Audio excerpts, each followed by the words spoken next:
Lilavati Hospital. Okay, so we're getting to hear now from the Lilavati Hospital. Saif Ali Khan was attacked in the middle of the night. He was brought to the hospital around 3:30 a.m. and he was brought in fact by his son Ibrahim Ali. That confirmation has already come in from our reporters. Saif was stabbed 6 times.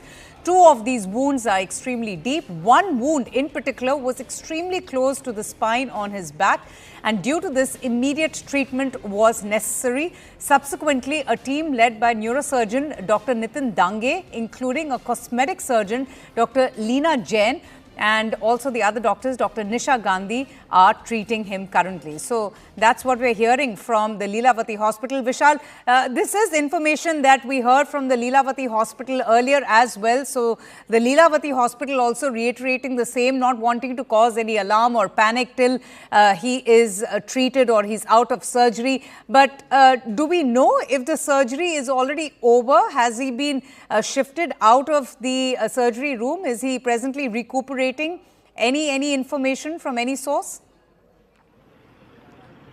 What my sources are telling us that the actor had received 10 stitches, and one injury was quite deep. He actually got two were deep, one was very deep. Dr. Nitin Dange, Dr. Leena Jain and Nisha Gandhi treated him. Fortunately, it hasn't affected his spine. That's a good news. According to our sources, thankfully the stabs has not affected any of the vital organs of the actor. So that's a big news we have to share with our viewers.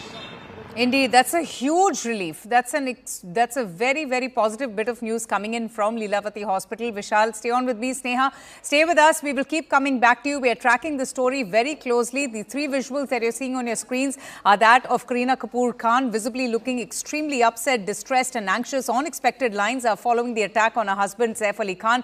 And the visuals that you're seeing in the middle of the screen are the FSL team that arrived a short while at Saif Ali Khan's residence. They've collected all the important evidence and they have refused to comment right now. Also, again, understandably so, the investigations are still on. All of the house help, the staff and even the neighbors are being presently questioned. We will continue with this story. It's a wrap from me, but the news and updates continue on the other side with my colleague Griha. Do keep watching.